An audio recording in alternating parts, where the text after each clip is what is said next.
team has learned to win with everybody except Willie at this point? Is he your most irreplaceable guy? Well, the one thing we found out, I forgot, that we played with Alex and Julius, and we were really good too. So if we, and that makes you like 6'9", 6'8", 6'7", 6'6", 6'6". So as I said that, what I was doing was trying to challenge Calipari and Marcus that, hey, we need you for 20 minutes, can you do it? I know the other guys can, so we just, and they've been better in practice. It's been a good 2 weeks for them. Kelly, I was just saying that they got to know each other as a team over this course of time, and they've been together for a while, but what's the difference when it's this? It's not, when you get, everybody has their own schedule. They all do. And so it's hard to say, they get up for breakfast, they really don't want to look at each other and go to class at 8. So they come here after taking a nap, they get to the training room, maybe they talk, maybe they don't, we practice, they go back to eat, but it's a different setting. And every team I've coached has come together. Now, I don't know what that means on the basketball court, but I do know they know each other better, they have a better feeling for each other. You know, and it starts there in my mind. Where can you see it when you, maybe not off the court, but when they get back together on the court? Where can you see? Hopefully defensively, we just ratchet it up a little bit. Hopefully we're going to hold the ball less. You're going to, if you have it, you're a passer. If you don't, you're a scorer.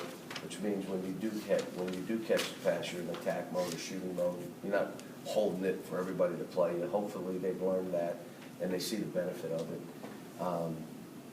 You know, I think the other thing is, you know, the pace. There's a sequence to the game. You know, we go, it's not there. You don't take a bad shot. You don't just throw it to somebody to throw it. There's a sequence to how we play, and they're getting better at it. I think we're getting better in pick and roll, both defensively and offensively. But, you know, until you get into games, and here we are, we're going to play a team that plays like Boise. In other words, they're playing at the three-point line. That's what they're doing. You take it out on the side, they're going to play 1-3-1, and that's going to be spread out all over the court. They're going to fly up and down, run high-low offense, or run some back screens to down screen. They do some really good stuff, and they play good as a team. So it's a challenge for us. And then for us, you know, again, we're just saying, okay, let's see what steps we've taken. And not playing, we may be rusty. We haven't played for it. We played 2 games in 19 days. Think about that. And 2 tough games. I mean, 2 tough opponents. And so now we have 3 games in 7 days. So we'll see. We'll see how, and 2 of them on the road and 2 of them in hard venues to win.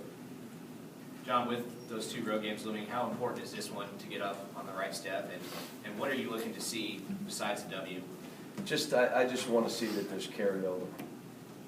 You know, guys, there are certain guys that are playing so well right now. Go do it in the game. You have no reason now. You know, we're talking about some guys. If you're capable of doing this and you don't do it, that's mental. That has nothing to do with anything else. Where do some guys go? Well, you know, like I said, Alex, we're asking, I want a couple more baskets and a couple more rebounds from him. And he is absolutely like, whoa, I've never seen him play like this, ever. I mean, now go do it in the games.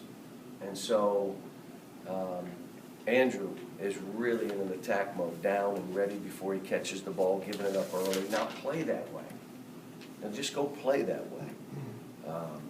You know, the other guys, Dominic does what he does and, you know, brings it on every possession until he can't go anymore. So I want to try to, like I said, Marcus Lee and Derek, I want to try to make sure we keep them engaged. It's hard to play 10 guys, it just is. But those 2 deserve to be on the floor somewhere. How tough is it when you're 13 games in and you've kind of figured out some things rotation-wise? How difficult is it just for you to get yourself to put those guys in a game? Well, here's the thing that's happened. If I had a team of juniors and seniors, there's no question they would be in because I would know the juniors and seniors. I'm still figuring out this group. We've changed how we run transition. So all the stuff we practiced for 2 months, we're not running it that way anymore. I didn't like it. What didn't fit this team, so we changed.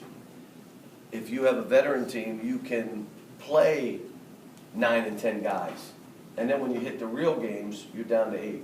But those other games, you're playing 9, 10, 11, because you're not doing it to see what these guys are about. You already know.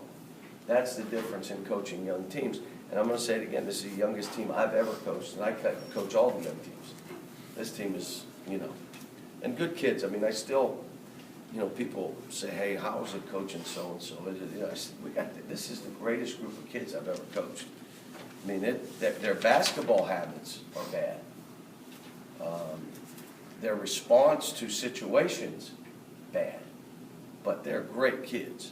I mean, these kids, we have not an issue of anything. I mean, anything. But their basketball habits stink. I mean, they're just the worst.